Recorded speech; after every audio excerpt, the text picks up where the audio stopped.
Hi, beach bums. I miss you. It's so weird not being together at school this week, isn't it? It's so strange. But I thought that we could use Seesaw to connect and so that you could see my face and hear my voice. And I thought a really good way to do that would be to start a new chapter book. I'm sitting here on my front porch. Let me show you my view.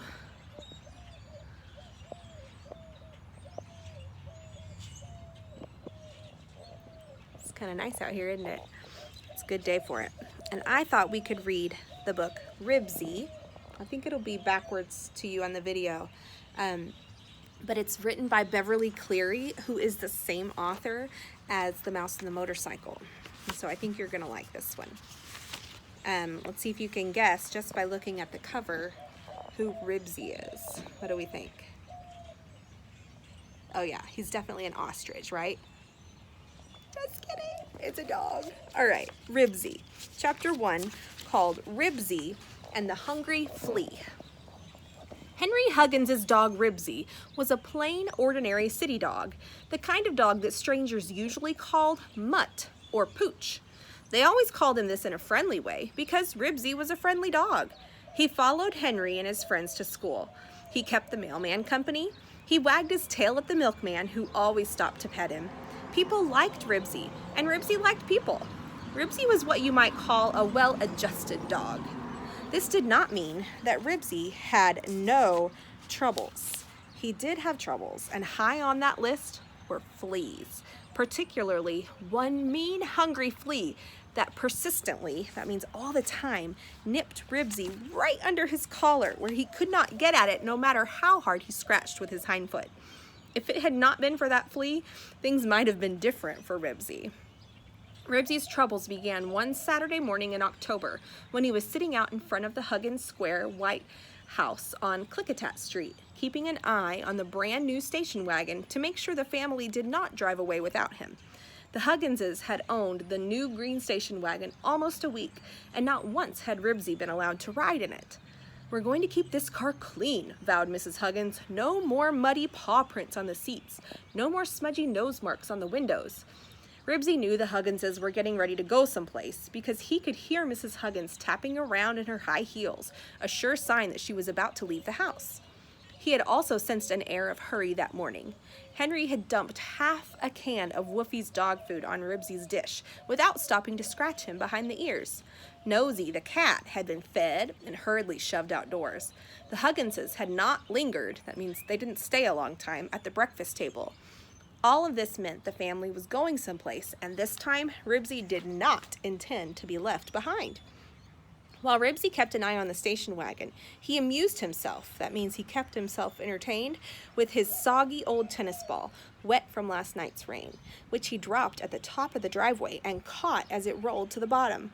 Then he sat down and, with a great jingling of license tags, scratched. He dug in with the toenails of his left hind foot, starting under his chin and gradually twisting his head until he was scratching the back of his neck. Then he switched to his right hind foot and scratched the other half of his neck. All of this scratching did no good because his collar got in the way of his toenails. He still itched. The mean, hungry flea knew exactly the spots that Ribsy could not reach. Henry came out of the house wearing his raincoat and helmet.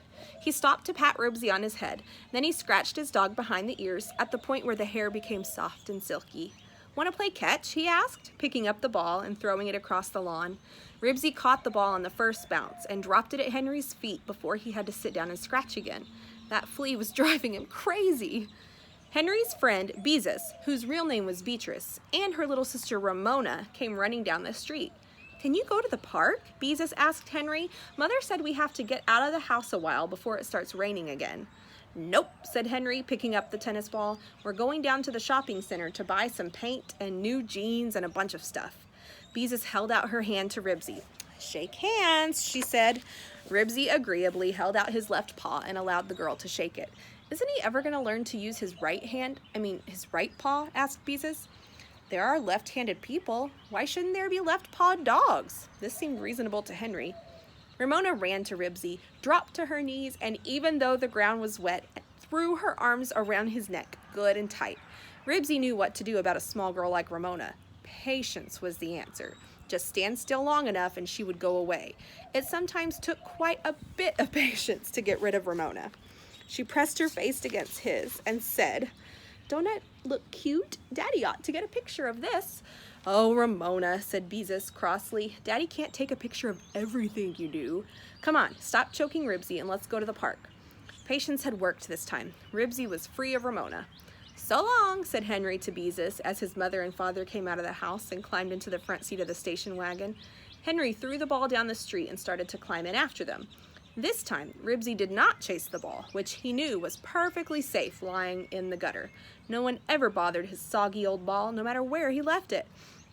When Ribsy was a few feet from the station wagon, the mean, hungry flea gave him an extra hard nip. Ribsy could not stand it. He had to sit down for one quick scratch. "Henry, don't let that dog in this car," said Mrs. Huggins. Henry hopped in and slammed the door. "Sorry, old boy," he said to his dog, who had finished scratching and was wagging his tail. The car started, and Ribsy was left behind. Ribsy was not a dog to give up easily. He could be almost as persistent as his flea. Persistent. That is a big word.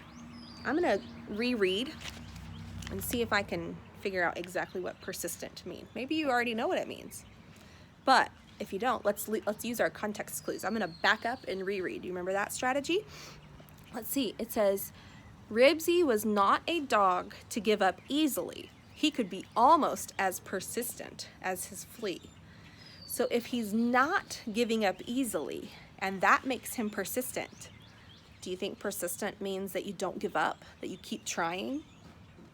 Is the flea persistent? It says he's almost as persistent as his flea.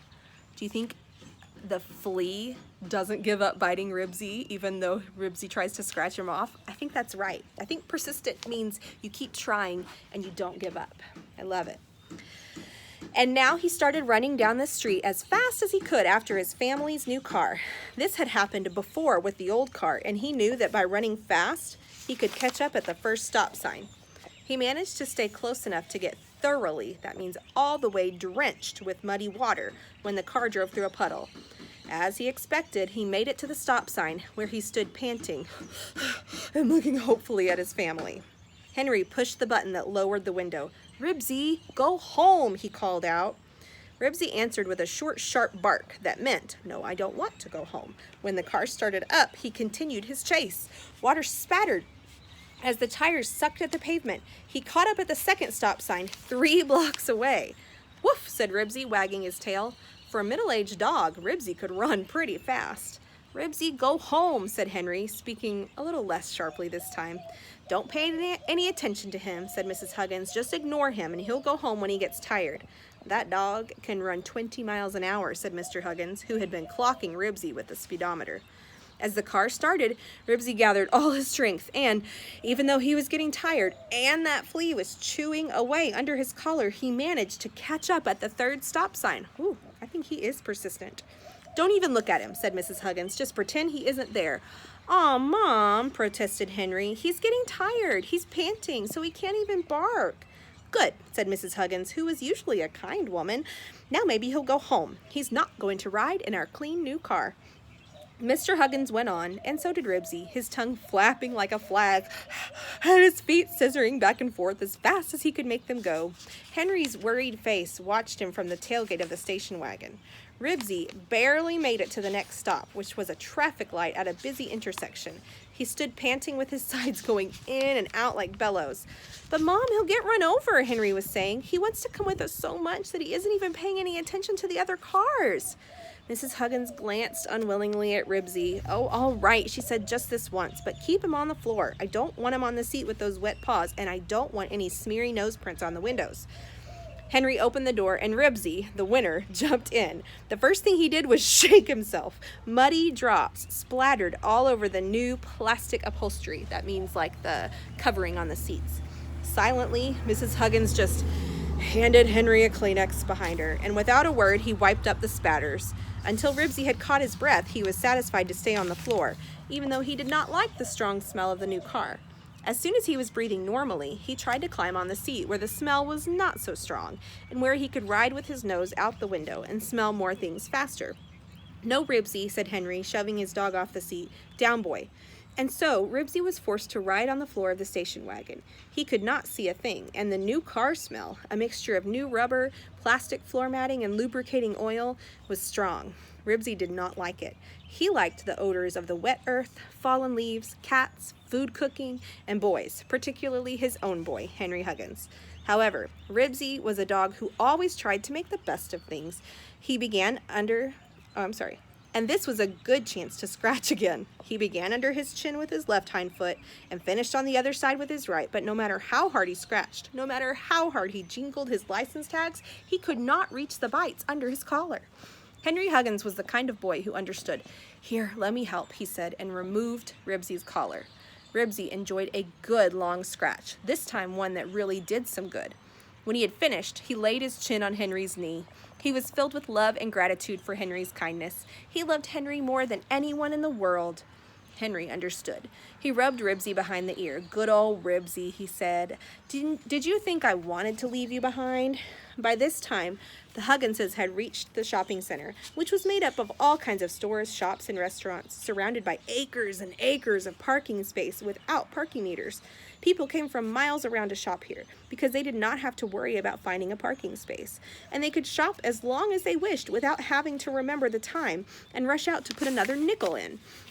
"You stay here, Ribsy," said Henry. He carefully opened 2 of the windows, a few inches at the top, so Ribsy would have plenty of air while he was locked in the car. It took Henry longer than usual to adjust the windows, which worked automatically and were fun to play with. Just push a button and zip, they went up. Push it again and zip, they went back down. For once, Ribsy did not mind being left in the car, and as soon as the Hugginses had disappeared in the acres of parking spaces on their way to the stores, he jumped up on one of the seats, blissfully scratched his collar-free neck, turned around 3 times, settled his nose on his tail, and went to sleep. He slept quite a while, and when he awoke, he felt rested and ready for action. Unfortunately, there was not much opportunity for action locked in a station wagon. That's a type of car. And Ribsy had to keep himself busy by pressing his damp, that means a little bit wet, nose against the clean windows while he watched people walking across the parking lot. Sometimes they spoke to him. "Hi there, Pooch," or "Hello, Mutt," a person would say, and Ribsy would answer with a short bark and a wag of his tail to show he was a sociable dog who would rather be out running instead of being shut up in this new-smelling car. Ribsy tolerated his imprisonment until a little Pomeranian, that's a type of little dog, happened to come along on the end of a leash. It was a silly little dog that took one look at Ribsy and began to yap. Something about the little dog annoyed Ribsy. He barked good and loud to let it know that he was bigger and stronger and did not care to be yapped at. He was not always as friendly as he was not always as friendly with dogs as he was with people. The Pomeranian knew that Ribsy could not get out and that he was safe. He yapped harder, in a way that said quite plainly, "Ha ha, you can't catch me." "Come along, Fluffy," said the lady on the other end of the leash. "I won't let that bad dog hurt you." The little dog was having such a good time barking at a bigger dog who could not get at him that he stood his ground and yapped harder. Yap, yap, yap, yap, yap, yap. This infuriated Ribsy. That means it made him really mad. He clawed at the glass and poked his nose out at the opening of the top to bark back. No dog that size could talk to him like that and get away with it. "Come on, Fluffy," the lady pulled at the leash. Fluffy did not want to go, and so his owner was forced to pick him up and carry him. The little dog looked over his mistress's shoulder and went right on yapping at Ribsy as he was carried off. This made Ribsy frantic to escape. Barking wildly, he scrabbled his paws against the door of the station wagon. In doing so, he hit the button that controlled the automatic window. The glass slid down, and Ribsy leaped through the window to the wet pavement.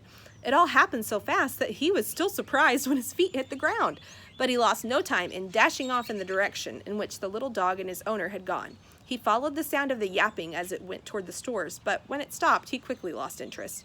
After sitting down to have another good scratch at his collar-free neck, Ribsy set out to find Henry Huggins, who had disappeared someplace in the sea of cars. He put his nose down to the pavement and began to sniff. He was searching for a certain familiar scent, a scent that was made up of a number of things.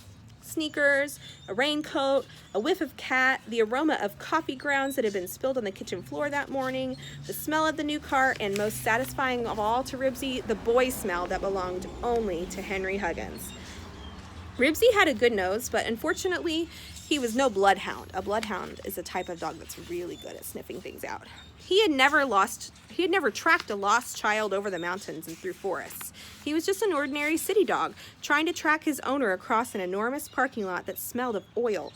As Ribsy ran around the parking lot, his nose picked up the scents of many pairs of shoes and quite a few pairs of rain boots, and some of them with the smell of cat and many of them smelling like boy, but none of them smelled like Henry. When he had worked his way to the stores and shops, he found all sorts of interesting smells that were not on the ground.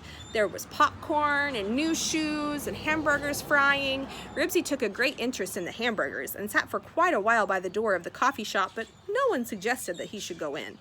A pet shop was interesting too, because one of the windows was full of puppies tumbling about on shredded newspaper.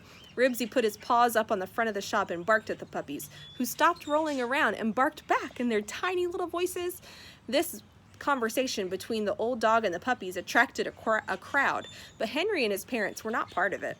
After a while, Ribsy got tired of the puppies, who were silly young things, and wandered on, exploring and looking for Henry when he thought of it. Rain was falling hard now, but Ribsy was dry because there were roofs over the sidewalks of the shopping center. The harder the rain fell, the faster people hurried toward their cars. A feeling of uneasiness came over Ribsy. He was looking for someone, and it was time he found him. Down went his nose to the pavement, and he whiffed his way out into the rain, searching along the black pavement, painted with diagonal white lines that marked the parking spaces.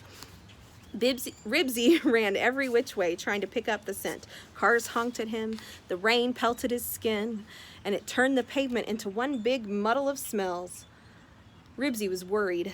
Nothing was familiar. When a car slammed on its brakes to avoid hitting him, he became frantic. The car honked angrily, and its chrome, that's the metal part, shone menacingly. "Watch where you're going, you mutt," the driver yelled. Ribsy began to run. He ran as fast as he could, dodging in and out among the acres of parked cars in the direction from which he thought he had come. He could find no landmarks. All of the white stripes looked exactly the same, and all the cars looked pretty much the same to Ribsy. No matter which way he ran, there were more cars and more white lines. He was confused, bewildered, and frightened. He was also sopping wet. And then Ribsy caught a familiar smell.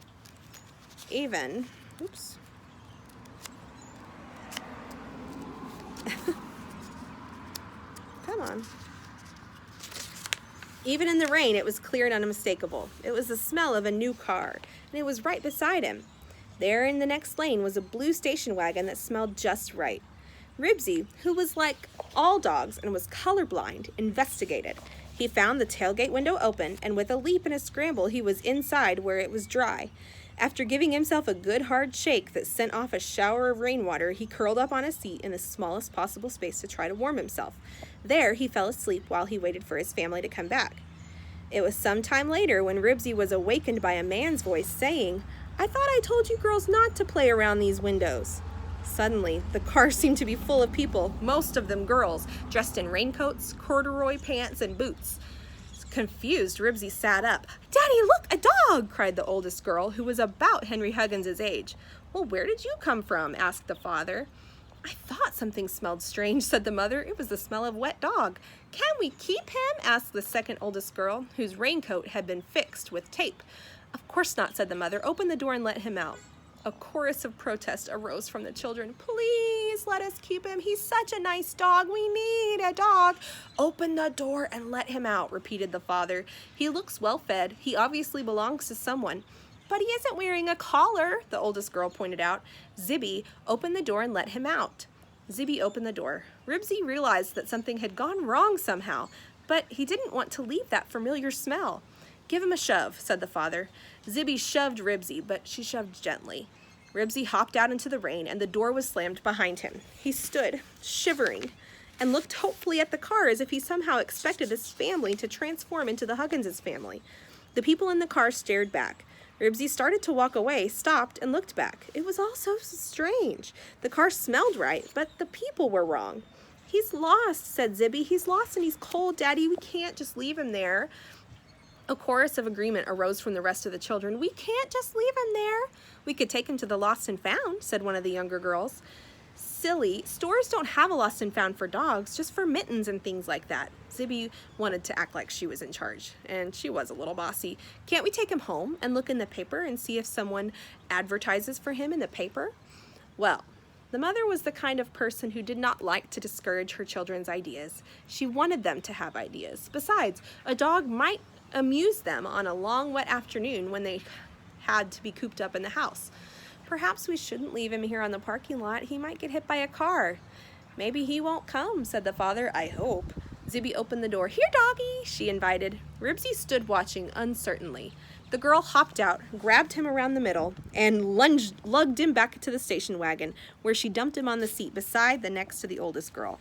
Maybe we'll get a reward for finding him, said the next to oldest. Maybe $1 million, said the next to youngest. Nobody will give $1 million for a dog, said Zibby. Anyway, I hope nobody advertises for him so we can keep him. Maybe we'll advertise him ourselves, said the father. Found, 1 mutt, in parking lot. Ribsy whimpered uneasily. Many hands of different sizes were petting him all at once, and although he didn't dislike small girls, he had learned to be cautious and careful around them. They might turn out to be like Ramona, hugging him, petting him too hard, pulling his tail. Oh, where has my little dog gone? The father began to sing as he drove off. All the girls joined in with enthusiasm. Oh, where can he be? With his tail cut short and his ears cut long. Oh, where can he be?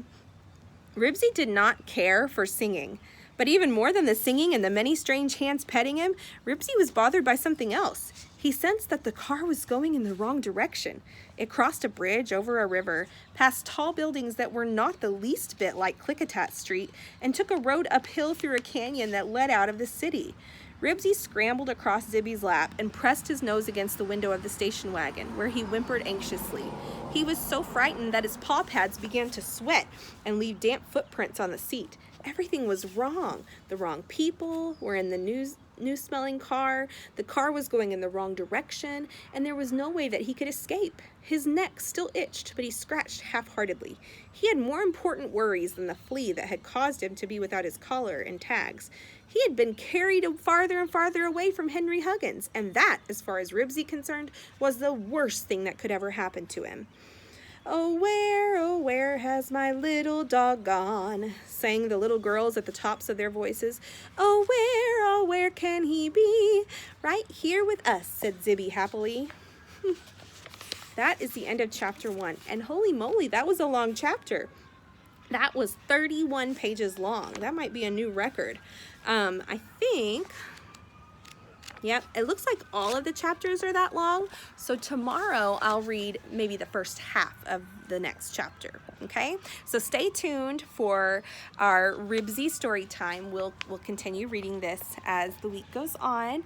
And I hope you guys have a great day. I love you. Bye-bye.